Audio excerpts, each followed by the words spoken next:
Hey all of you, कैसे आप सब लोग। मैं भी बहुत अच्छा हूं। आज हम लोग शुरू करने वाले हैं न्यूटन का फर्स्ट लॉ ऑफ मोशन, जो कि है if a body at rest it remains at rest and if it is in motion it remains in motion until and unless N unbalanced force is applied on it. That means अगर कोई body रुकी है तो वो रुकी ही रहेगी, और अगर वो मोशन में है तो वो मोशन में ही रहेगी। कब तक? जब तक उस पर कोई अनबैलेंस फोर्स न लगाया जाए। ये तो बातें हैं, लेकिन इसका जिस्ट क्या है? इसका जिस्ट है इक्विलिब्रियम। न्यूटन का फर्स्ट लॉ हमें बताता है इक्विलिब्रियम के बारे में, इक्विलिब्रियम के बारे में। तो इक्विलिब्रियम अटेंड करने के दो तरीके हैं, equilibrium of rest, equilibrium of rest. अगर कोई बॉडी रेस्ट में हो तो कैसे अटेंड करें, और if a body is in motion then we will attain equilibrium of motion, equilibrium of motion। ठीक है, तो yes, my name is Furkan Khan, welcome to my channel MB classes. तो कॉपी पेन निकाले, बिना वक्त गवाए नोट डालते हैं कि न्यूटन का फर्स्ट लॉ क्या है। तो भाई न्यूटन का फर्स्ट लॉ इक्विलिब्रियम के बारे में बताता है, और इक्विलिब्रियम हम एक ही तरह से अटेंड कर सकते हैं जब बॉडी पे लगने वाला नेट फोर्स जीरो हो जाए। जब बॉडी पे लगने वाला नेट फोर्स जीरो हो जाए। सर क्या मतलब है? अगर एक बॉडी रुकी हुई है भाई, और आपने इस डायरेक्शन में एक फोर्स लगाया और सेम फोर्स इस डायरेक्शन में भी लगाया, सपोज F1 F2, और अगर मैंने आपसे कहा दोनों फोर्स बराबर हैं बेटा, मैंने क्या कहा? दोनों फोर्स बराबर हैं। तो आपको पता है फोर्स एक वेक्टर है। अगर मैं राइट वाले फोर्स को प्लस कहूं तो लेफ्ट वाला फोर्स माइनस होगा। कुल मिला के इस बॉडी पे क्या फोर्स आ रहा है? जीरो। अगर दोनों फोर्स बराबर हैं और अपोजिट डायरेक्शन में है तो इसका नेट फोर्स जीरो है। ये बॉडी अगर रेस्ट पर है तो ये बॉडी रेस्ट पे ही रहेगी। क्यों? क्योंकि इस पे लगने वाला नेट फोर्स जीरो है। इसको कह रहे हैं इक्विलिब्रियम ऑफ रेस्ट। बॉडी रुकी हुई है। अगर ये बॉडी मोशन में है, मोशन में है, फिर इक्विलिब्रियम कैसे? इसका मतलब है आपने पढ़ा है F इक्वल्स टू ma, आपने पढ़ा है F इक्वल्स टू ma। अगर किसी बॉडी पे लगने वाला नेट फोर्स जीरो हो जाए, उसका मास कुछ भी हो, एक्सेलरेशन क्या होगा? 0/m, that means zero.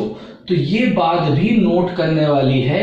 अगर किसी बॉडी पे F नेट जीरो लगता है, इसका मतलब उस पे एक्सेलरेशन भी जीरो होगा। मतलब कोई एक्सेलरेशन नहीं, मतलब कांस्टेंट वेलोसिटी, मतलब कांस्टेंट वेलोसिटी। मोशन तो है लेकिन वेलोसिटी नहीं बदल रही। तो यस, इसको भी कहते हैं इक्विलिब्रियम।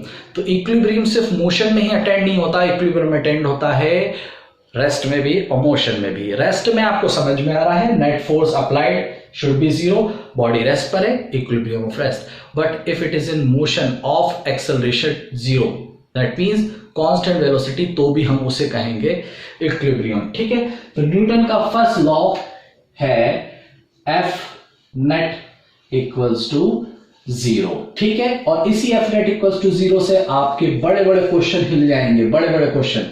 जैसे मैं आपको एक क्वेश्चन देता हूं कि ये बॉडी है और इस पे मैंने एक रोप लगाई और इस पे मैंने लगाया एक मास m। तो आपने प्रीवियस क्लासेस में पढ़ा होगा, हाँ, एक फोर्स नीचे लगेगा विच इज कॉल्ड mg, और इस फोर्स का एक टेंशन इस रोप पे क्रिएट होगा। क्योंकि ये बॉडी रुकी हुई है, ये बॉडी हिल नहीं रही है, ये बॉडी इक्विलिब्रियम में है, तो क्या मैं इस पे लगने वाला टेंशन पता कर सकता हूं? बॉडी इक्विलिब्रियम में है, इसका मतलब सर नेट फोर्स जीरो होगा according to Newton first law. तो नेट फोर्स का मतलब ऊपर वाला प्लस तो नीचे वाला माइनस। आपका मन किसी भी एक को पॉजिटिव ले लें, तो T ऊपर mg माइनस नीचे इज इक्वल्स टू जीरो। तो T इक्वल्स टू mg उधर पहुंचा है पॉजिटिव। तो अगर आपको इस तरीके के सिस्टम का टेंशन पता करना है तो मास इनटू ग्रेविटी कर देंगे, आपको इस बॉडी का टेंशन मिल जाएगा। ठीक है, क्या बढ़िया बात है सर। एक न्यूमेरिकल करके देखते हैं। हाँ, एक न्यूमेरिकल करके देख लो। अगर मैंने कहा ये मास मैंने आपको दे दिया, ये मास मैंने आपको दे दिया 10 kg, ठीक है। और मान लो कि ग्रेविटी जो है इजी करने के लिए 10 मीटर पर सेकेंड स्क्वायर, ठीक है, ग्रेविटी मैंने आप 10 मान लीजिए। तो फाइंड टी। तो according to Newton first law F net equals to 0, that means T minus M G is equals to 0। तो टी माइनस एम की वैल्यू है 10 और ग्रेविटी भी है 10 इक्वल्स टू 0। तो टी माइनस 100 इक्वल्स टू 0। तो T equals to 100 newton. तो tension कितना लग गया? 100 न्यूटन। क्या बात है, क्या बात है, क्या बात है। चलो इस सिस्टम का करके बताओ। ये एक सिस्टम है जिसपे मैंने एक मास लगाया स्मॉल m और इस पे एक और मास लगा दिया मैंने कैपिटल M। अब इस पे t का क्या एक्शन होगा? भाई नीचे जो मास आएगा वो अब सिर्फ इस कैपिटल M का नहीं होगा, दोनों का होगा और इनटू ग्रेविटी। तो according to Newton first law F net equals to 0, that means T minus M plus M, M plus M G, M plus M G equals to 0। तो T equals to M plus capital M into G। तो अगर system of masses act करते हैं तो भी tension देखो क्या फटाक से निकल जाती है by Newton first law of motion. तो भाई पॉज करके नोट कर ले, फटाफट पॉज करके नोट कर ले। डन। तो मैं मिटाने जा रहा हूं और मैं एक और बढ़िया सा क्वेश्चन करवाऊंगा आपको इसी न्यूटन के फर्स्ट लॉ पे, जहां पे मैं लगाऊंगा एक पुली लगाऊंगा। देखो भाई ये सिस्टम देखो, यहां पे मैंने एक सिस्टम लिया जहां पे मैंने एक पुली लगाई और इस पुली के एक तरफ एक मास अटैच किया 2 kg का और एक और तरफ मैंने दूसरा मास लगाया सपोज m का, ठीक है, जिसकी वजह से ये पुली क्या है? ये पुली है इक्विलिब्रियम में। ये पुली क्या है? इक्विलिब्रियम में। तो मैं आपसे कहना चाह रहा हूं फाइंड m, ये मास कितना है। ये बॉडी रुकी हुई है इक्विलिब्रियम में, ठीक है, कोई एक्सेलरेशन नहीं है, a की वैल्यू 0, ठीक है, बॉडी रुकी हुई है, कोई एक्सेलरेशन नहीं, कोई वेलोसिटी नहीं। अकॉर्डिंग टू न्यूटन हम यहाँ पे क्या करेंगे भाई? यहाँ पे एक टेंशन लगाएंगे ऊपर, नीचे एक mg लगेगा नीचे। इसी तरीके से एक mg मतलब 2 इंटू जी नीचे लगेगा और एक t लगेगा ऊपर। ये दोनों t सेम होंगे, यस, क्योंकि एक ही रो है, एक ही रोप है, सॉरी। तो यहाँ पे नीचे लग रहा है 2 10 20 और ऊपर लग रहा है t, ठीक है। तो इसको सॉल्व करेंगे F नेट इक्वल्स टू 0 से, that means t minus 20 equals to 0। तो t इक्वल्स टू आपका आ गया 20 न्यूटन, दैट मीन्स इस t की वैल्यू आ गई 20।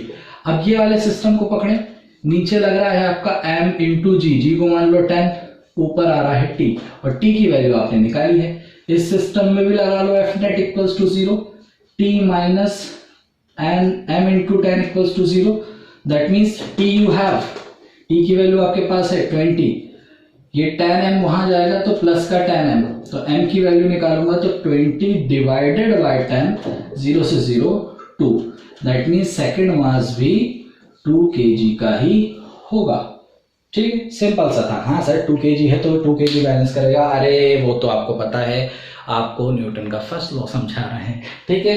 तो नोट कर लें भाई, पॉज करके नोट कर लें। ओके, तो अब हम एक और इस पे क्वेश्चन करते हैं।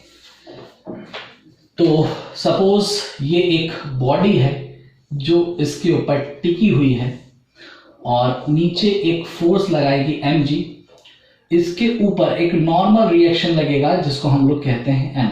अब मैं क्वेश्चन आपसे कह रहा हूं find n if a body is at equilibrium.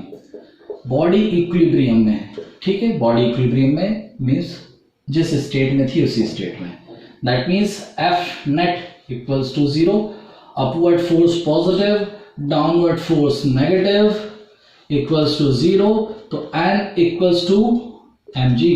अरे वाह सर, ये तो हमें पहले से ही पता था। हाँ भाई, ये आपको पहले से ही पता है, आपका दिमाग आपसे ज्यादा फिजिक्स जानता है।